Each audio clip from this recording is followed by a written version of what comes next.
ನಮಸ್ಕಾರ ವೀಕ್ಷಕರೇ, ಕನ್ನಡ ನಾಡು ಸುದ್ದಿಗೆ ಸ್ವಾಗತ. ಭಗತ್ ಸಿಂಗ್ ವೃತ್ತ ಉದ್ಘಾಟನೆ ಮಾಡಿದ ಕಾಶಿಮಠದ ಶ್ರೀಗಳು ರಾಜಶೇಖರ ಮಹಾಸ್ವಾಮಿಗಳು.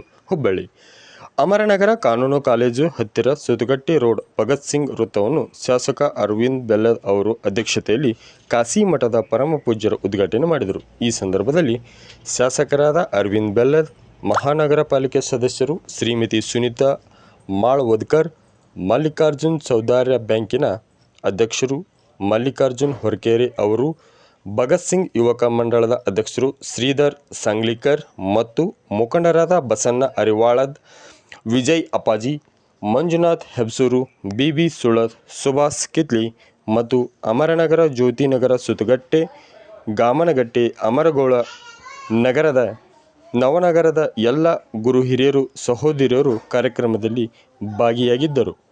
ವರದಿ ಕೇಶವ್ ಮಾಕನವರ್. ಇಲ್ಲಿ ಉದ್ಘಾಟನೆ ಮಾಡಿದ್ದು ಭಾಳ ಅಂದ್ರೆ ಭಾಳ ಸಂತೋಷ. ಯಾಕಂದ್ರೆ ಭಗತ್ ಸಿಂಗ್ ಆಗಲಿ, ರಾಜ್ಗುರು ಆಗಲಿ, ಸುಖದೇವ್, ಚಂದ್ರಶೇಖರ್ ಆಜಾದ್ ಇವರೆಲ್ಲರೂ ದೇಶಕ್ಕಾಗಿ ತಮ್ಮ ದೇಹವನ್ನು ತ್ಯಾಗವನ್ನು ಮಾಡಿದವರು. ನಮ್ಮ ದೇಶದ ಸ್ವಾತಂತ್ರ್ಯಕ್ಕಾಗಿ, ಸಂಪೂರ್ಣ ಸ್ವಾತಂತ್ರ್ಯಕ್ಕಾಗಿ ಮೊದಲಿನಿಂದನೂ ಹೋರಾಟ ಮಾಡಿದವರು. ನಮ್ಮ ಉಳಿದ ನಾವೇನು ತಿಳ್ಕೊಂಡೇವಿ ಸ್ವಾತಂತ್ರ್ಯ ಹೋರಾಟಗಾರರು ಅಂತೇಳಿ, ಅವರೆಲ್ಲರೂ 1942 ತನಕನೂ ಸಂಪೂರ್ಣ ಸ್ವರಾಜ್ಯ ಕೇಳಿದ್ದಿಲ್ಲ.